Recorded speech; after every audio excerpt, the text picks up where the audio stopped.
All right, so it is the day after my White Mountains Direttissima. Um, Could do a little bit of a verbal trip report here in case anyone wants to watch instead of read. I'm gonna put out a written one too, but I thought this could be fun.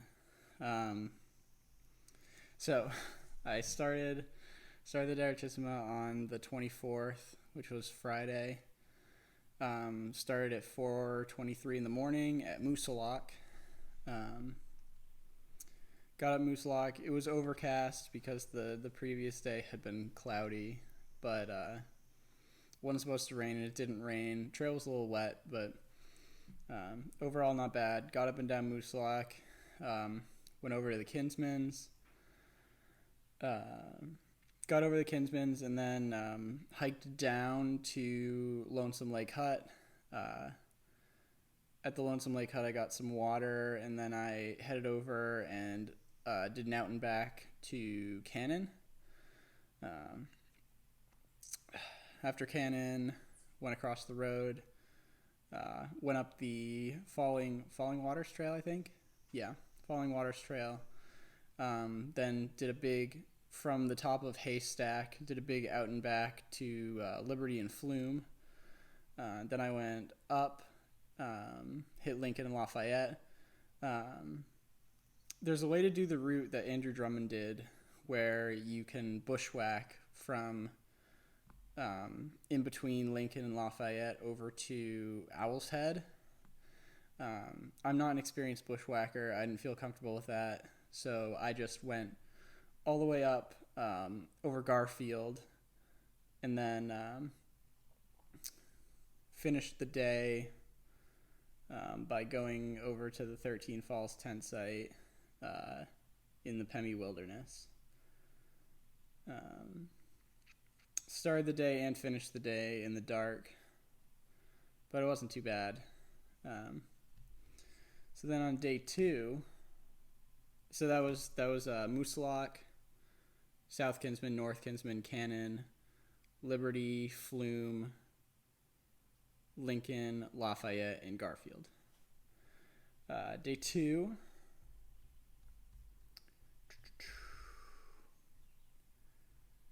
So day two, I went from Owl's Head through the Hancock. So from 13 Falls Tent Site, I did a big out and back to Owl's Head. Owl's Head's a sneaky tough mountain. It's straight up. Then I went over to the Galehead Hut, watered up, hit Galehead. Well, I hit Galehead before I watered up. And then I went up South Twin, did an out and back to North Twin. Kept going along that sort of Pemi Loop route, just doing out and backs to hit the mountains. So I did an out and back to Zealand, did an out and back to West Bond, and the Pemi Loop takes you right over Bond Cliff. Go down to the Pemi River, and then I forded that. It's not a terrible river to ford. It's pretty shallow. Went across and then went over to the Hancocks. Did the Hancocks loop, and then hiked down to the road, and stealth camped pretty near the road before going up the Osceolas. So day two was Owl's Head, Galehead, South Twin, North Twin, Zealand, West Bond Cliff, South Hancock, and North Hancock. Yeah. And it was glass, great weather. It was really smooth hiking. And this is a lot of terrain that I'm not as familiar with because I hike in the Eastern Whites a lot more. And so my first failed attempt actually helped me out quite a bit because my first attempt basically went through the Hancocks. And so the second time around, I just blasted through all that because I knew the terrain a lot better the second time around. So the third day, I got up early, went up over the Osceolas, and then did that short road walk over to the beginning of the Tecumseh Trail. From Tecumseh, went up and over Tecumseh, and then went over to the Tri-Pyramids, which are also sneaky difficult mountains. I didn't realize how difficult the slide path up South Tri-Pyramid was going to be. But it was steep, it was loose, and then there's just a little out and back to North Tri-Pyramid, or I don't know. 2 of the Tri-Pyramids are actually mountains, and one of them isn't. But I got the 2 that matter. Then took this sort of overgrown wildernessy trail over to Mount Whiteface, and then hit that loop over to Passaconaway. Then did a big down to the road, crossed the road, went over to it's the Sawyer Pond Trail, I think, which is a pretty sweet, nice section of trail, not too super bad. You got to ford one river, but it's a short ford. It's really easy. You get to wash your feet off, so it wasn't that bad. Then I finished up over by the Sawyer Pond campsite. Again, great weather. The problem was that that was day 3. So on day 3, I hit the 2 Osceolas, Tecumseh, the 2 Tri-Pyramids, Whiteface, and Passaconaway. On day 4, day 4 was Monday. It was originally supposed to be clear, and then there was a chance of thunderstorms rolling in, and I was kind of scared of that because my first attempt was thwarted by thunderstorms. So I got into Sawyer Pond at around 8, I think. Set up my stuff, got to bed at around 8:30, slept until 11 p.m. So got about 2.5 hours of sleep, got up, and then started day 4. So I guess I technically started day 4 on day 3, but did a lot of night hiking. So I went, and it's not a fun section to night hike. So you got to go to the first mountain you hit in that section from when you're leaving Sawyer Pond is you go over to Mount Carrigan, and you have to go a couple miles on this really overgrown fire road. Hasn't been a road for a long time, but it's just very overgrown, very difficult to follow, especially when it's dark. But got through that, got up Carrigan. Carrigan was actually my last 4,000 footer that I need to hit in New Hampshire to complete the 48. But I got it done at 1:30 in the morning, so I didn't have much of a view. It looks like a pretty mountain though, so maybe I'll go back and do it at some point. But got over Carrigan, and then I hit my least favorite part of this whole trail. So there's a stretch between Carrigan and Zealand called the Shoal Pond Trail, I believe, and it has to be the worst stretch of trail I've ever hiked on in my entire life. It's overgrown, it's wet, it's extremely muddy.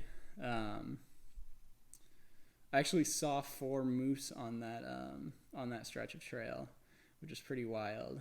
But because it's only like a 8-mile stretch of trail or something. But this was all still in the pitch black too, so it was just not a fun stretch of trail. But I got the sun was coming up when I got to the Zealand hut.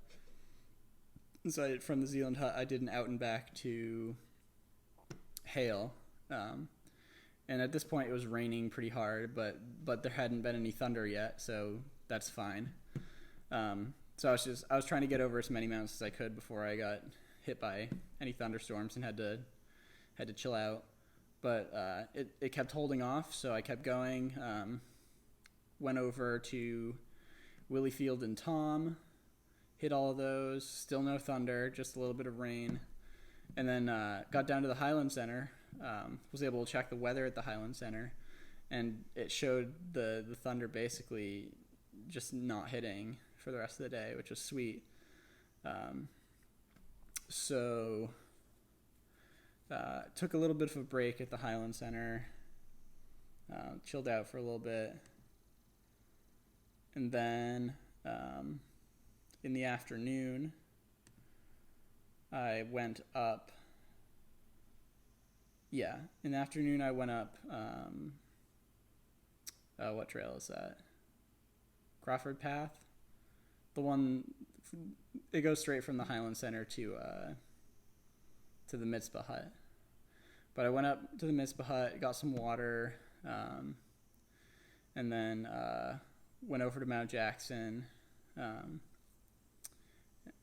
Ended up getting to bed really early that night. Stayed at the tent site that's sort of around the Mitzvah Hut. I was able to get like 8 or 9 hours of sleep that night because I had started the day so early that I could go to bed at like 6 in the evening, which was great. So that was day 4. Day 4 was Carrigan, Zealand, Hale, Willie, Field, Tom, and Jackson. So then on day 5 was supposed to be the sketchiest day because it was the day that had been predicted to be heavy with thunderstorms, and it was also the day I was supposed to go for Washington.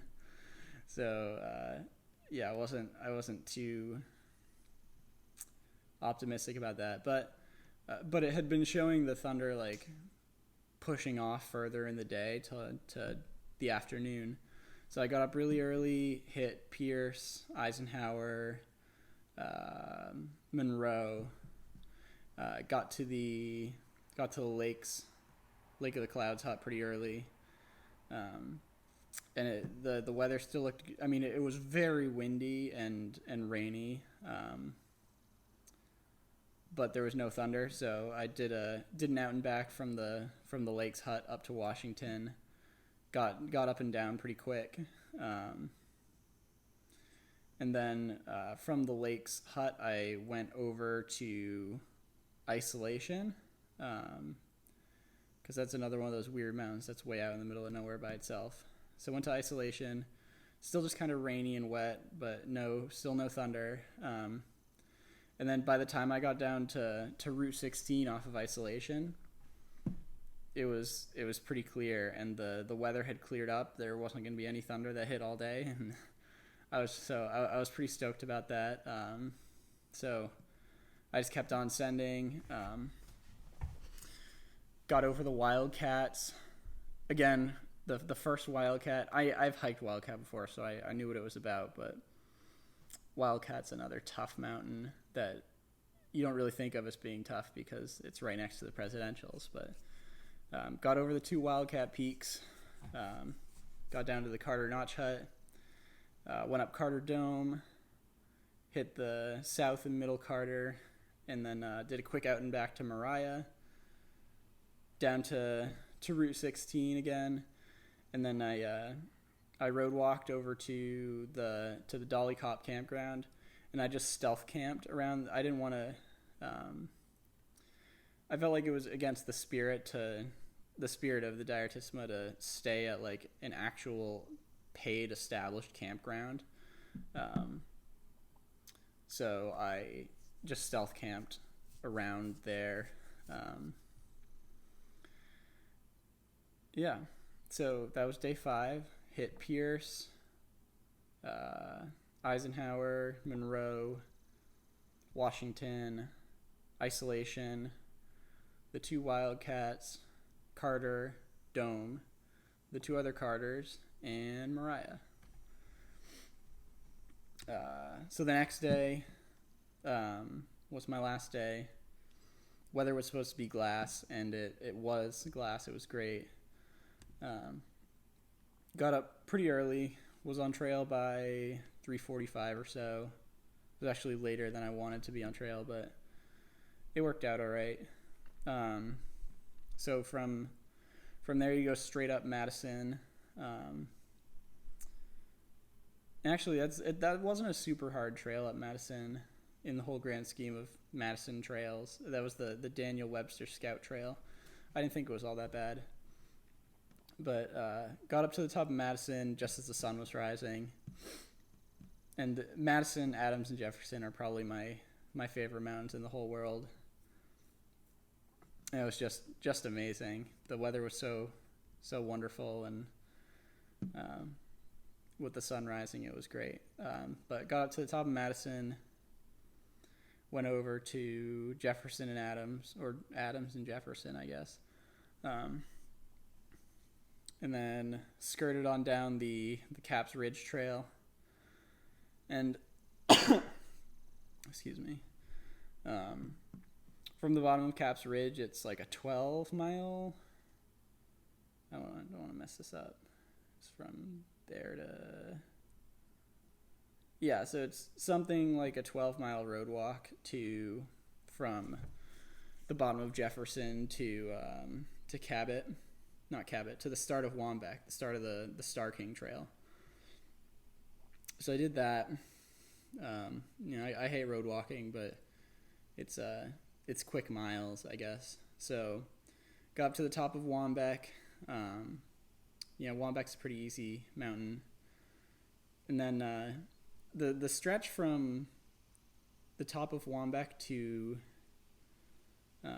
the York Pond Trail is pretty interesting. It's like quite overgrown, and I can see how it might be difficult to follow, but it's not very difficult. So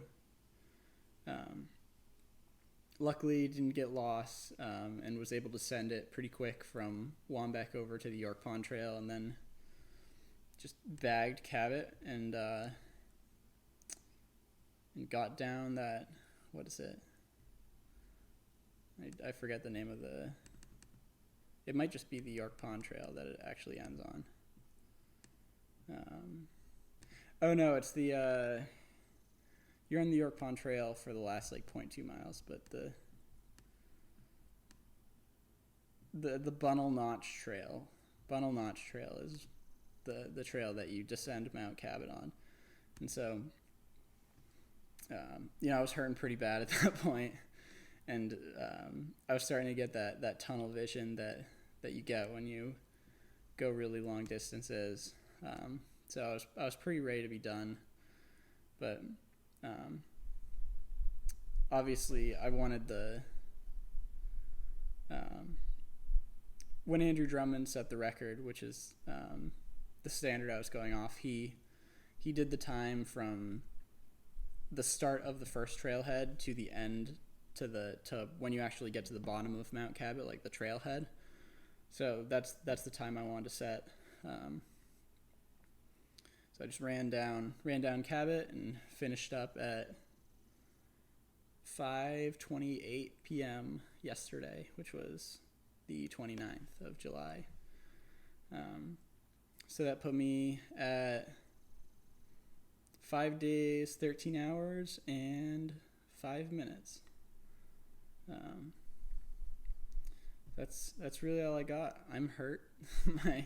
my lower body is destroyed, but mission accomplished, I would say. Yeah. And so, yeah, that's it. That's all y'all get from me. If you have any questions, feel free to email me, or, I don't know, comment, message me on social media. I don't care. Yeah, that was my route. That was my Direttissima.